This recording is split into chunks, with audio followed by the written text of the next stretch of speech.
ఒకసారి ఈ వీడియో చూడండి. ఇన్సూరెన్స్ చేసుకోమని పేషెంట్కు తన సొంత డబ్బు ఇచ్చిన డాక్టర్. ఆమెకున్న జబ్బు ట్రీట్మెంట్ అయిపోయింది. ఇన్సూరెన్స్ కట్టుకోవడానికి అమ్మా మీరు ఒక అద్భుతం నుంచి బయటకు వచ్చింది తెలుసు. పేషెంట్ అనే పరిచయం అయిండు. తను ఒక ట్రస్ట్ మెయింటైన్ చేస్తున్నాడు.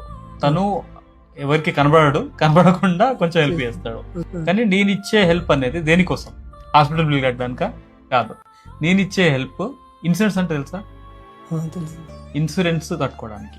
సో ఇన్సూరెన్స్ కట్టుకుంటే ఇట్లాంటి ఎమర్జెన్సీ ఏదొచ్చినా మీరు ఎవరిని అడగాల్సిన అవసరం ఉండదు, ఏ బంధువులు అడగాల్సిన అవసరం ఉండదు. ఇన్సూరెన్సే చూసుకుంటుంది. సో హ్యాపీగా మీ పని మీరు చేసుకోవచ్చు.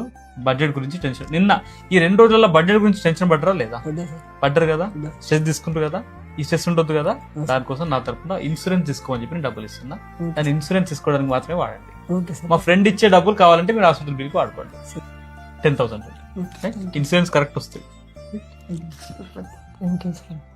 అమ్మా ఏడవద్దు ఏముంది దాంట్లో? దేవుడు అంత టైంలో ఇంత బాగా కరెక్ట్ టైంలో కాపాడిన మా టీం ని పరిచయం చేయబోతున్నాను. డాక్టర్ రాహుల్. మేము వెళ్ళిన తర్వాత అసలు మేము పిలవలేదు, పరిగెత్తుకుంటూ వచ్చిండు. డాక్టర్ సాంత్వని. సో నిన్న తన కోసం తనకు డ్యూటీ లేకున్నా ఎక్స్ట్రా నైట్ డ్యూటీలో ఉండి మరీ చూసుకుంది కేసుని, పేషెంట్ని. అండ్ ఆశా సిస్టర్ తను కూడా డాక్టర్ రాహుల్తో పాటు హాస్పిటల్కి వచ్చి సిపిఆర్ అవన్నీ చేయడంలో హెల్ప్ చేసింది.